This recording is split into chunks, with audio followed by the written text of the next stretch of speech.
एक सेंटर के एक क्लासरूम के सारे लोग कैसे इस मेंटेलिटी के हो सकते हैं कि सारे के सारे लोग उपद्रवी हो गए, सबके सब उपद्रवी हो गए। आप 10 होंगे, 5 होंगे, मतलब सेंटर तो आप लोग कुछ होंगे, सब तो नहीं हो सेंटर तो बीपीएससी एलोकेट की ना, तो एक ही क्लासरूम के सारे स्टूडेंट्स एक ही मानसिकता के कि मेरे को यहाँ पे उपद्रव मचाना है, ये कैसे पॉसिबल है? ऐसा कुछ होता है कि एक जगह पे पेपर लीक होता है तो पूरा एग्जाम कैंसिल होता है कि पूरा का पूरा एग्जाम रद्द होता है, क्योंकि सेंटर बिल्कुल भी पॉसिबल नहीं है। सेंटर तो स्टूडेंट्स ने नहीं एलोकेट किया, सेंटर तो आयोग एलोकेट करी है। तो या तो एलोकेट जो आयोग करी है वही ऐसा कुछ चाहती थी कि सेंटर में धांधली हो, तो उन्होंने ऐसे उपद्रवी बच्चों का वहाँ पे शामिल किया, जानबूझकर उन्होंने एक ही क्लासरूम में सारे उपद्रवी बच्चों को इकट्ठा किया। बापू सभागार का परीक्षा जैसे ही रद्द हुआ, गर्दनीबाग के धरना स्थल पे बीपीएससी अभ्यर्थियों का जमड़ाव लगना शुरू हो गया।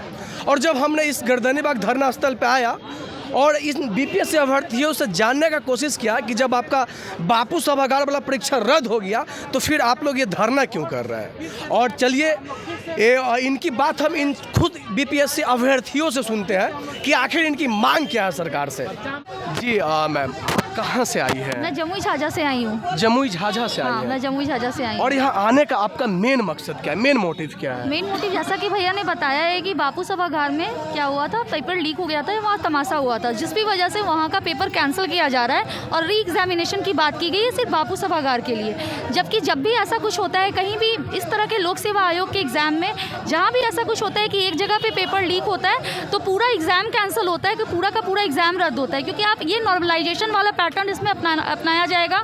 या अगर उन्होंने पहले से कह दिया कि नॉर्मलाइजेशन नहीं किया जाएगा तो बापू सभागार का क्वेश्चन जैसा भी होगा, अगर उन्होंने सेम पैटर्न दिया तो क्या होगा कि उन लोगों को पहले से आइडिया लग जाएगा कि हमारे क्वेश्चन का पैटर्न कैसा आने वाला है, क्योंकि उन लोगों ने देख लिया है। अभी जो 70th बीपीएससी हुई है उसका उन लोगों ने पैटर्न देख लिया। और अभी क्या होगा, अगर उन लोगों ने पैटर्न टफ कर दिया तो उससे भी क्या प्रॉब्लम होगा कि उन लोगों का पेपर टफ आया और हम लोगों का उसके कंपैरिजन में थोड़ा इजी लो आया है, तो वो अगर उनके साथ मतलब नाइंसाफी होगा। और अगर उन लोगों का पेपर इक्वल भी देता है या मान लीजिए लो करके देता है, पैटर्न को और खराब कर मतलब क्वेश्चन और इजी पैटर्न का देता है, तो उससे भी मतलब क्या प्रॉब्लम है कि भाई उन लोगों के मतलब सरकार उनके साथ जाएगी तो आपके साथ नाइंसाफी, आपके साथ आएगी तो उनके साथ नाइंसाफी। और क्या है कि उन लोगों का ये एग्जाम भी तो डिले हो रहा है ना, जैसे कि अभी उनका एग्जाम होगा जनवरी मिड में, तो उन लोगों को मेंस के लिए बहुत कम टाइम मिलेगा।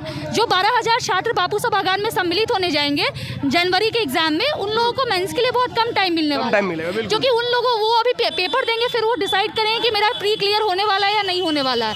रिजल्ट तो सबका साथ में दिया जाएगा, लेकिन एग्जाम दे के आने के बाद हम लोग जब क्वेश्चन टिक करते हैं तो हम लोग को एक अंदेशा लग जाता है कि कितना मार्क्स आने वाला है और हम लोग का प्री क्लियर होने का चांस है या नहीं। तो अगर वो मतलब आकर देखेंगे और प्री उनका क्लियर होने का चांस होता है तो उनको तो मेंस का बहुत कम टाइम मिलेगा।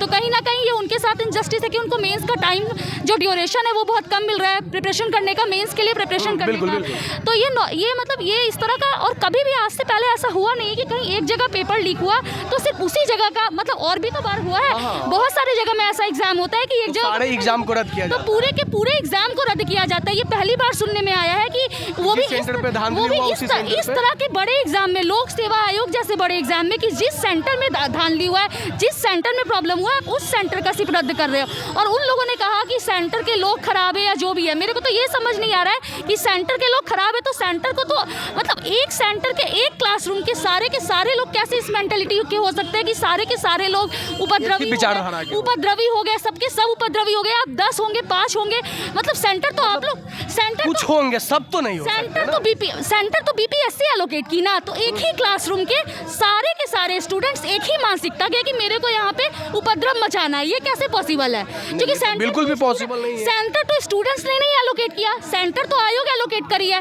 तो या तो एलोकेट जो आयोग करी है वही ऐसा कुछ चाहती थी कि सेंटर में धांधली हो, तो उन्होंने ऐसे उपद्रवी बच्चों का वहाँ पे शामिल किया, जानबूझकर उन्होंने एक ही क्लासरूम में सारे उपद्रवी बच्चों को इकट्ठा किया कि वो लोग उपद्रव करें और 12,000 बच्चों का वापस पेपर हो और उन 12,000 बच्चों बच्चों में से ही सारे लोग चुने जाए एसडीएम और डीएम के पोस्ट में, या तो उन्हीं का ये एजेंडा, क्योंकि स्टूडेंट्स तो नहीं ना सेट करते, स्टूडेंट को तो ऐसा कुछ नहीं स्टूडेंट्स तो कर ही नहीं सकते ना कि एक क्लासरूम में सारे के सारे उपद्रव बच्चे एक साथ इकट्ठा हो जाए। स्टूडेंट को तो बस परीक्षा से मतलब था। परीक्षा से मतलब अगर वो कह रहे हैं कि बच्चे उपद्रव करे, तो यार बच्चे उपद्रव करे, एक ही क्लासरूम में सारे के सारे बच्चे उपद्रव कैसे इकट्ठा हो गए? मतलब सारे उपद्रवी 2, 4, 10, 20 उपद्रवी होते, सारे उपद्रव मानसिकता के उपद्रवी तो नहीं, तो ये कैसे पॉसिबल है? तो या तो ये बीपीएससी का प्री एजेंडा है कि उन्होंने इस तरह प्लानिंग होगी बीपीएससी का ही प्री प्लानिंग हो सकता है, ये कि इस तरह से कुछ हो और फिर से वो बापू सभागार वाला पेपर फिर से कंडक्ट हो और उनका पेपर आसान दे या जो भी दे, उनके साथ जो करे, मेरे को इसके बारे में कोई अंदेशा नहीं है। हम नहीं जानते कि उनका क्या सोच है, क्या मानसिकता है, उन्होंने क्यों ऐसा करा, लेकिन जब से वो कह रहे हैं कि ये उपद्रवी लोग, यार उपद्रवी लोग सारे के सारे एक ही क्लासरूम में इकट्ठा हुए तो हुए कैसे? पहले उपद्रवी लोग आए कहाँ से आए वो नहीं, ठीक है, हो सकते हैं कि उपद्रव कोई हो सकता है कि कुछ उपद्रवी मानसिकता के लोग होते हैं, ठीक है, कुछ हाँ तो कुछ होते हैं, लेकिन कुछ लोग एक ही रूम में कैसे आ गए, एक ही क्लासरूम में कैसे आ गए? हाँ, वही तो एग्जैक्टली क्वेश्चन कि सारे के सारे लोग एक ही क्लासरूम में आए कैसे? जब भी ऐसा कुछ एग्जाम होता है, एक जगह लीक होता है तो पूरा पेपर कैंसिल होता है, तो पूरा पेपर कैंसिल होना चाहिए ना। ये कैसा है कि एक जगह का कैंसिल होगा, और भी तो एग्जाम है, तो फिर तो अब से जब भी कहीं का भी पेपर लीक होगा तो जहाँ लीक हुआ है उस जगह का कैंसिल किया जाएगा, बाकी का फिर से वापस एग्जाम होगा, नहीं सिर्फ उनका फिर से एग्जाम होगा। तो ये तो मतलब लॉजिक ही अलग है, इनका लॉजिक ही अलग लग रहा है। ये शुरू से ही जब से चेयरमैन आए अलग ही लॉजिक लगाए जा रहे हैं, मतलब इनका तो कुछ समझ ही नहीं आ रहा है कि ये चाहते क्या है। इस चेयरमैन का मतलब जो चेयरमैन आए हैं उनका स्टूडेंट के साथ तालमेल सही से बैठ नहीं, तालमेल सही से नहीं बैठ रहा। आप लोग से बात करने से तो ऐसा ही लग रहा है हमें। वो चाहते क्या है समझ ही नहीं आ रहा है। बस हम लोगों का सीधा से मांग है, इतना सा मांग है कि अगर पेपर कंडक्ट करवाना है तो सबका वापस से करवाना है, एक जगह का करवाना है, बाकी का नहीं करवाना है। ये पॉसिबल नहीं है, क्योंकि अगर ऐसा होता है तो या तो उनके साथ इनजस्टिस होगा या हमारे साथ इनजस्टिस होगा।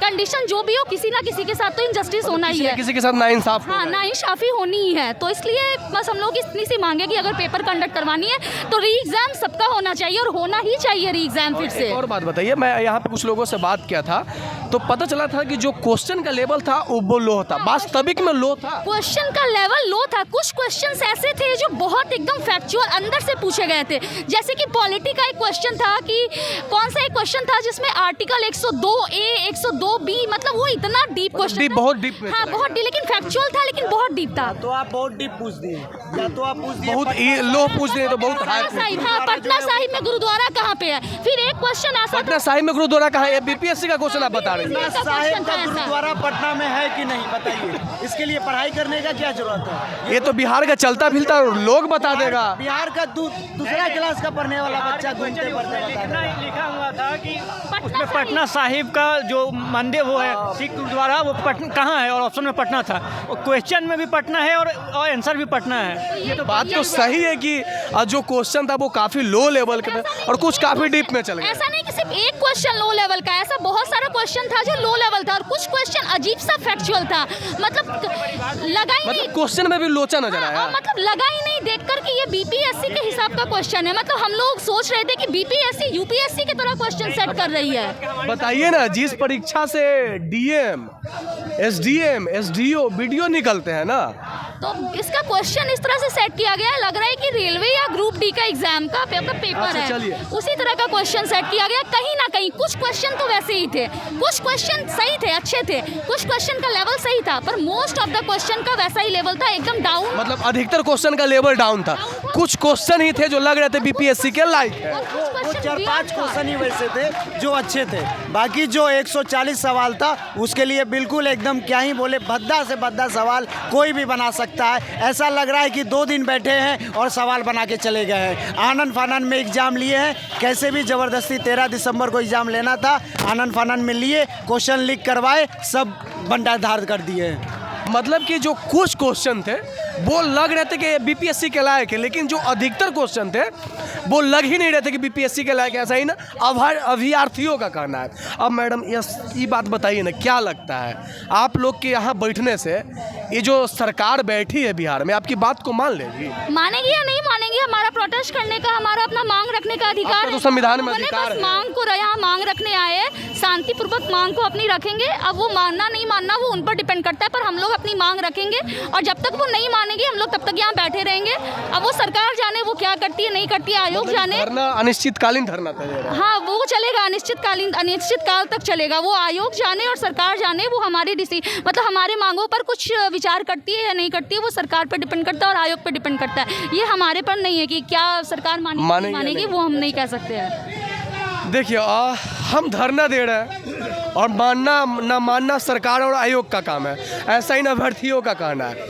लेकिन एक बात सामने नज़र आ रही है कि जब परीक्षा बापू सभागार का रद्द कर दिया गया तो सरकार कोई एक क्या गारंटी है कि बापू सभागार से जो परीक्षा पत्र मिला था बापू सभागार के अभ्यर्थियों को वो किसी दूसरे सेंटर पर नहीं भेजा गया हो।